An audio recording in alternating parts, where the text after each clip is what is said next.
வணக்கம். பேங்க்கில் அக்கௌண்ட் வச்சுருக்கிற ஒவ்வொரு வாடிக்கையாளர்களும் ரொம்ப எச்சரிக்கையாக இருக்க வேண்டிய கால கட்டாயங்க இது.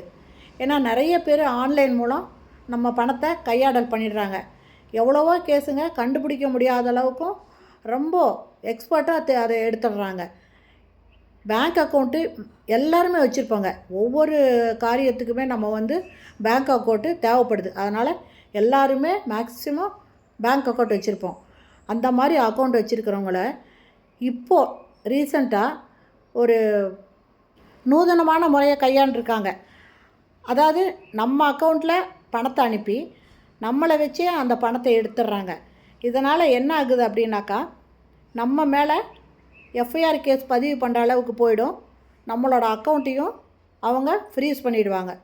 அந்த அளவுக்கு ரொம்ப டேலண்ட்டாக நம்மளோட மனசு அப்படியே கரைஞ்சி போகிற மாதிரி, தன்னோட அம்மா உடம்பு சரியில்லாமல் ஹாஸ்பிட்டல் இருக்காங்க, பணம் தேவைப்படுது, இல்லை தன்னோட பையனுக்கு ஆக்சிடெண்ட் ஆகிருக்கு, பணம் தேவைப்படுது, இந்த மாதிரி நம்ம அப்படியே ரொம்ப உருக்கமான சில நிகழ்வுகளை சொல்லி நம்ம பரிதாபப்படுற அளவு கொண்டு வந்துட்டு, எனக்கு தெரிஞ்சவங்க பணம் உங்கள் அக்கௌண்ட்டுக்கு அனுப்புவாங்க, என்னோடய அக்கௌண்ட்டில் ஆப்ரேட் பண்ண முடியல, அதனால் அதுலேருந்து கொஞ்சம் எடுத்து கொடுங்க, இந்த மாதிரி கேட்டால் நம்ம என்ன பண்ணுவோம்? சரி பாவம், அவங்க பணம் தானே, ரொம்ப கஷ்டத்தில் இருக்கிறனால கேட்குறாங்க, அவங்க அக்கௌண்ட் தான் ஆப்ரேட் பண்ண முடியல, பரவாயில்ல எடுத்து கொடுத்துடலாம் அப்படின்னு நினைப்போம். ஆனால் இந்த மாதிரி நம்ம எடுத்து கொடுக்கறதுனால நம்ம மேலே கேஸ் எஃப்ஐஆர் பண்ணி நாம் அக்கௌண்ட்டையும் ஆப்ரேட் பண்ண முடியாத அளவுக்கு ஃப்ரீஸ் பண்ணி இந்த மாதிரி பல சிக்கலுக்கு ஆளாக வேண்டிய சூழ்நிலைக்கு நம்ம தள்ளப்படுறோம். அது எப்படி அப்படிங்கிறத இந்த மாதிரி இன்சிடெண்ட் நடந்த ஒரு பேங்க் மேனேஜர் இப்போ பேசுவார், அதை கேளுங்க. சார், நான் my name is Babu, manager of State Bank Kannankurichi branch. ஆக்சுவலாக ஒரு ஈவெண்ட்டு லாஸ்ட் வீக்கில் ஒரு டிஃப்ரெண்ட்டான ஒரு ஈவெண்ட் நடந்துச்சு. அது சம்மந்தமாக உங்கள்கிட்ட ஷேர் பண்ணணுங்கிறதுக்காக தான் நான் சொல்கிறேன். ஆக்சுவலாக லாஸ்ட் வீக்கில் எனக்கு ஒரு பிரான்ச்சுக்கு ஒரு மெயில் வந்திருந்தது. நம்ம எல்ஹெச்ஓ பெங்களூர்லேருந்து ஒரு மெயில் அண்ட் எல்ஹெச்ஓ சண்டிகர்லேருந்து ஒரு மெயில். ரெண்டுலேயுமே ஒரு 2 அக்கௌண்ட்ஸ் எங்கள் பிரான்ச்சோட ஒரு 2 அக்கௌண்ட்ஸ் ஹோல்டு போட்டிருக்கோம் அப்படிங்கிற, சைபர் கிரைம்னால ஹோல்டு போட்டிருக்கோம் அப்படிங்கிற ஒரு மெசேஜ் கன்வே பண்ணியிருந்தாங்க. ஸோ அந்த அக்கௌண்ட்டில் ட்ரான்சாக்ஷன் பார்க்கும்போது அந்த அக்கௌண்ட் நார்மலி அதிகம் ட்ரான்சாக்ஷன் ஆகிற அக்கௌண்ட்ஸ் இல்லை. ஆனால் ஒரு லாஸ்ட் மந்தில் ஒரு பர்டிகுலர் டேயில் கொஞ்சம் அமௌண்ட்டு நிறைய வந்திருக்கு. சேம் டேவில் அது கேஷாக வித்ட்ரா ஆகிருக்கு. அதனால் அந்த கஸ்டமர்ஸ் 2 பேரும் கால் பண்ணியிருந்தேன், நீங்கள் நேரில் பிரான்ச்சுக்கு வாங்கன்னு சொல்லிட்டு. அவங்க பிரான்ச்சுக்கு வந்திருந்தாங்க. வந்தவங்ககிட்ட பேசும்போது தான் எனக்கு ஒரு முக்கியமான விஷயம் தெரியும். அவங்க என்னென்னா, எனக்கு நான் உங்களோட என்னமா இவ்வளோ அமௌண்ட்டு ட்ரான்சாக்ஷன் பண்ணியிருக்கீங்களா, இது உங்களுக்கு ரிலேட்டடான அமௌண்ட்டா அப்படின்னா, இல்லை சார் எங்கிட்ட ஒருத்தங்க ஹெல்ப் கேட்டாங்க, அந்த ஹெல்ப்புக்காக அவங்க அக்கௌண்ட்லேருந்து நான் பணத்தை எடுத்து கேஷாக கொடுத்தோம் அப்படின்னு சொல்லி சொன்னாங்க. ஸோ ஹெல்ப்பு கேட்டாங்கன்னா என்ன மாதிரி, எங்கே கேட்டாங்க, உங்களுக்கு தெரிஞ்சவங்களா அப்படின்னு கேட்டப்போ, இல்லை எங்களுக்கு தெரிஞ்சவங்க இல்லை, அவங்க அம்மாவுக்கு ஒரு நபர் எங்களை அப்ரோச் பண்ணார். அவங்க அம்மாவுக்கு உடம்பு சரியில்லை, அவரோட அக்கௌண்ட்லேருந்து ஆப்ரேட் பண்ண முடியாத நிலைமை இருக்கனால அந்த அமௌண்ட்டை உங்கள் அக்கௌண்ட்டுக்கு மாற்றி விட்றேன், நீங்கள் எனக்கு கேஷாக எடுத்து கொடுங்க அப்படின்னு சொல்லி கேட்டாங்க அப்படின்னு சொல்லி சொன்னாங்க. ஸோ இதே இதை ஒரு லாஸ்ட் வீக்கே அந்த இன்னொரு பர்சனும் சொல்லியிருந்தாரு. அப்போ அவர் சொல்லும்போது எனக்கு ஆக்சுவலாக நம்பிக்கை இல்லை, அவர் ஏதோ போய் சொல்கிறாரு அப்படின்னு சொல்லிட்டு அவரோட ஓகே நீங்கள் பாருங்கள், உங்கள் பேரில் சைபர் கிரைமில் ஒரு கம்ப்ளைண்ட் இருக்குது, நீங்கள் போலீஸ் அத்தாரிட்டிகிட்ட பேசுங்கன்னு சொல்லி அனுப்பிச்சிட்டேன். பட் ரெண்டாவது அந்த கஸ்டமர் இந்த விஷயத்த சொல்லும்போது தான் எனக்கு இது எங்கேயோ ஒரு பேட்டர்ன் தெரிகிற மாதிரி ஒரு டவுட்டாக இருந்துச்சு. ஸோ இப்போ அவங்கள மறுபடியும் நான் கொஞ்சம் டீட்டெயிலாக என்கொயரி பண்ணும்போது அவங்க சொன்னாங்க, சேலம் ரிலையன்ஸ் மால் பக்கத்தில் ஒரு சின்ன என் ஃப்ரெண்ட்ஸை மீட் பண்ணுறதுக்காக நான் போயிருந்தேன். போகும்போது அங்கே என்னை ஒருத்தர் அப்ரோச் பண்ணார். அவர் எனக்கு இந்த மாதிரி அம்மாவுக்கு உடம்பு சரியில்லை, நீங்கள் ஹாஸ்பிட்டலில் சேர்த்துருக்கோம், அதுக்கு பணம் கட்டணும், கொஞ்சம் கேஷாக எடுத்து கொடுங்கன்னு சொல்லி சொன்னாங்க. கேஷ் உங்கள் அக்கௌண்ட்டில் போட்டு எடுத்து கொடுங்க, என் அக்கௌண்ட் ஆப்ரேட் பண்ண முடியல அப்படின்னு சொல்லி சொன்னாங்க.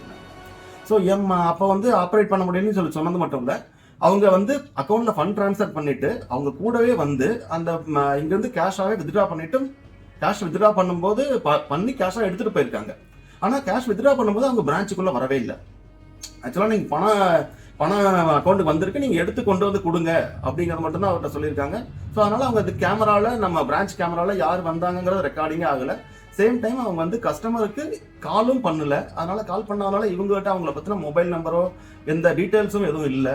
ஆனால் தெரிஞ்சவங்களான்னு கேட்டால் இல்லைன்னு. அப்படி தெரிஞ்சவங்க இல்லைன்னா நீங்கள் ஏன் உங்கள் அக்கௌண்ட்டில் ஒரு அமௌண்ட், இவ்வளோ பெரிய அமௌண்ட் 5 லட்ச ரூபா அந்த ட்ரான்சாக்ஷன் நடந்திருந்தது, இந்த அமௌண்ட்டை உங்கள் அக்கௌண்ட்டில் கட்டுறதுக்கு நீங்கள் ஒத்துக்கிட்டீங்க அப்படின்னு கேட்டால், இல்லை அவங்க இன்னும் ஒரு ஹெல்ப்புன்னு கேட்டாங்க, எமர்ஜென்சியாக ஹாஸ்பிட்டலைஸ் ஆகிருக்காங்க, அதனால பண்ணி கொடுங்கன்னு சொல்லி கேட்டாங்க, அதனால பண்ணணும் அப்படின்னு சொல்லி சொல்கிறாங்க.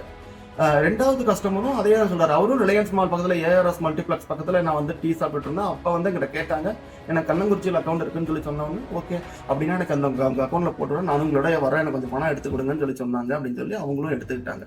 ஸோ 2 பேருமே வந்து எனக்கு அவங்ககிட்ட பேசின வரைக்கும் அவங்களோட இதோட விளைவு என்னன்னே தெரியாமல் அவங்க வந்து அவங்களுக்கு கேஷை எடுத்து ஒரு ஹெல்ப் பண்ணுறோங்கிற நேச்சரில் பணத்தை எடுத்து கொடுத்த மாதிரி தெரியுது. 2 பேருக்கும் ஒரே அக்கௌண்ட்ல இருந்து தான் கிரெடிட் வந்திருக்கு. சேம் ஒரு நாள் முன்னாடியும் ஒரு நாள் பின்னாடியுமா 2 நாளும் அவங்க ஒரே அக்கௌண்ட்ல இருந்து கிரெடிட் வந்திருக்கு. 2மே நார்த் இந்தியாவில இருந்து இருக்கிற ஒரு அக்கௌண்ட்ல இருந்து தான் கிரெடிட் வந்திருக்கு. இங்க இருக்கவங்க பர்சன் கிடையாது. அதே சமயம் வந்து இவங்க 2 பேரும் நான் எதுவும் வேற அந்த பர்சனை பத்தின எந்த ஒரு இன்ஃபர்மேஷனுமே இவங்ககிட்ட இல்லை. ஸோ இது வந்து ஒரு சஸ்பீஸாக இதாக இருக்கிறதுனால இது மாதிரி நிறைய நம்ம ஊரில் நடக்குதா அப்படிங்கிறது எனக்கு தெரியல. இது வரைக்கும் வந்து 2 தான் வந்திருக்கு. ஸோ எல்லோரும் ஒரு அவேர்னஸ் இருக்கணும் அப்படிங்கிறதுக்காக தான் நான் உங்கள்கிட்ட ஷேர் பண்ணுறேன். ஸோ கஸ்டமர்ஸ் யாராவது பணம் எடுக்க வந்தாங்க அப்படின்னா ஒரு திடீர்னு சேவிங்ஸ் அக்கௌண்ட்லேருந்து என்ன கரண்ட் அக்கௌண்ட்லேருந்து நிறைய டிரான்சாக்ஷன் நடக்கலாம்.